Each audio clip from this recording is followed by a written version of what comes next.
sommes matin du 24 novembre 2020 où il y avait un bateau qui venait de la RDC et chargé de marchandises de fraude.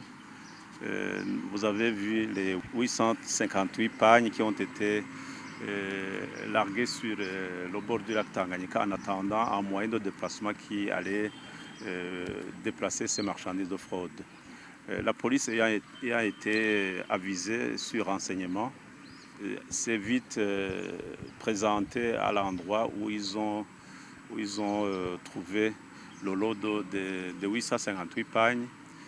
Mais par après, ce qui est encore bizarre et regrettable, la propriétaire des marchandises de fraude a approché le policier pour lui donner un pot de vin afin de laisser libérer les pagnes saisies.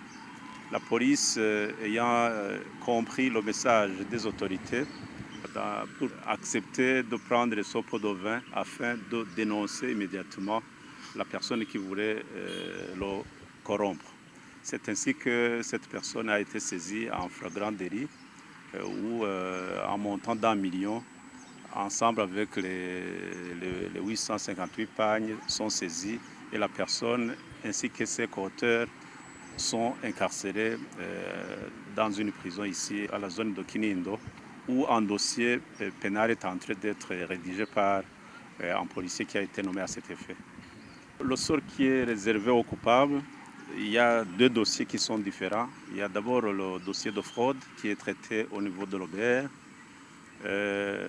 Une note du commissaire général a été récemment sortie pour appuyer les dispositions, certaines dispositions pertinentes de la loi sur la gestion des douanes, où une des dispositions décourage formellement cette attitude de fraude, où il est stipulé que de telles marchandises peuvent être saisies et vendues aux enchères. C'est ce que nous allons procéder en respectant scrupuleusement les dispositions de la loi et de la note explicative du commissaire général. Aux autres commerçants, rappelons encore une fois qu'il faut respecter la loi, qu'il ne faut pas chercher à gagner illicitement, mais qu'il faut plutôt passer par les voies normales en dédouanant les marchandises importées et en payant les impôts comme tous les citoyens, parce que c'est le paiement d'impôts et taxes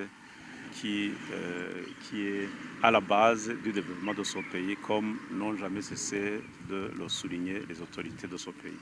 Ce qui est en train d'être fait au niveau de l'Aubert, c'est ce qui se fait tous les jours. C'est d'abord la sensibilisation de tous les citoyens pour rester vigilants, pour dénoncer les cas de fraude. C'est aussi la sensibilisation aux commerçants pour que ces commerçants puissent passer par les voies légales. C'est ce que je viens de signaler, c'est le paiement d'impôts et taxes. Aussi, pour des cas qui sont dénoncés, une prime de dénonciation est toujours donnée à celui qui donne une information. Enfin, nous cherchons et nous renforçons toujours la collaboration entre les partenaires, la population, la police, l'armée et toute autre personne qui détient une information. Et toute information reçue par l'OBR est traitée dans toute discrétion.